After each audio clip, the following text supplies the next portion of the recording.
Praise the Lord. கர்த்தருக்கு ஸ்தோத்திரம். ஆண்டவராகிய இயேசு கிறிஸ்து நாமத்தில் உங்கள் அனைவரையும் அன்போடு வாழ்த்தி ஆசீர்வதிக்கிறேன். கர்த்தர் உங்களை ஆசீர்வதிப்பாராக.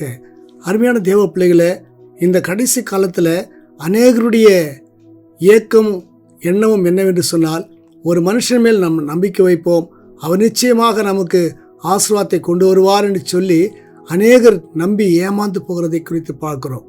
அதை குறித்து எரேமியா தீர்க்கதரிசி 17ஆம் அதிகாரத்தில் சொல்லுகிறார். 5ஆம் வசனத்தில், மனுஷன் மேல் நம்பிக்கை வைத்து மாம்சமானது தன் பயபலமாக்கி கொண்டு கர்த்தரை விட்டு விலகுகிற இருதயம் உள்ள மனுஷன் சபிக்கப்பட்டவன் என்று கர்த்தர் சொல்லுகிறார் என்று சொல்லியிருக்கிறார். அருமையான தேவ பிள்ளையே, இன்று கால வேளையில் தேவனுடைய பரிசுத்த சமூகத்தில் நாம் மனுஷன் மேல் நம்பிக்கை வையாதபடிக்கு நாம் தேவ சமூகத்தில் நம்மை அர்ப்பணிக்க வேண்டியது அவசியமாக இருக்குது. ஏனென்றால் அடுத்து 7ஆம் வசனத்தில் பார்க்கும்பொழுது, கர்த்தர் மேல் நம்பிக்கை வைத்து கர்த்தரை தன் நம்பிக்கையாக கொண்டிருக்கிற மனுஷன் பாக்கியவான் என்று எழுதப்பட்டுகிறது. நீங்கள் மனுஷன் மேல் வைத்திருக்கிற நம்பிக்கையை விட்டு விலகி கர்த்தர் மேல் நம்பிக்கை வைப்பீர் என்று சொன்னால், உங்களுக்கு இருக்கிறதான எல்லா சாபங்களும் பிரச்சனைகளும் மாறி நீங்கள் பாக்கியவான்களாக பாக்கியவதிகளாக கர்த்தர் உங்களை ஆசீர்வதித்து வழிநடத்த வல்லவராக இருக்கிறார். உங்கள் ஒவ்வொருவரையும் கர்த்தர் பாக்கியவான்களாக மாற்ற அவர் விரும்புகிறார். அதுக்கு நீ செய்ய வேண்டிய காரியம் என்ன?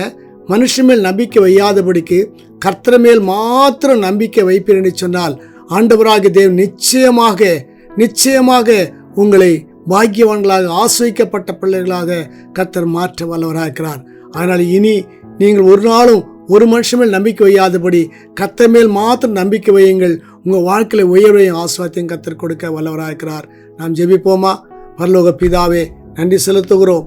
இயேசுவின் நாமத்தில் வருகிறோம். ஆண்டவரே, இந்த மகிமை நாளிலே தேவ சமூகத்தில் தாழ்த்தி ஒப்பு கொடுத்து ஜெபிக்கிறோம். ஆண்டவரே, ஆமாண்டவரே, அந்த காலத்தில் இஸ்ரவேல் ஜனங்கள் மனுஷன் மேல் நம்பிக்கை வைத்து ஆண்டவரே ஸ்தோத்திரமப்பா, தேவனுடைய கோபத்துக்கு ஆளானார்கள் ஆண்டவரே.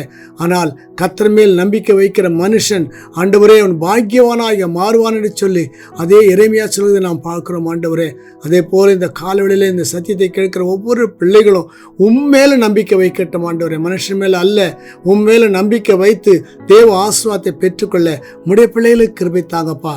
என் ஆண்டவராகிய தேவன் இந்த பிள்ளைகளை அப்படிப்பட்ட நிலையில ஆசீர்வதித்து வழிநடத்த முடியாது நான் ஜெபிக்கிறேன். இயேசுவின் நாமத்தில் வேண்டிக் கொள்கிறேன், பரிசுத்தமுள்ள பரலோக பிதாவே. ஆமென், ஆமென். கர்த்தர் உங்களை ஆசீர்வதிப்பாராக. God bless you.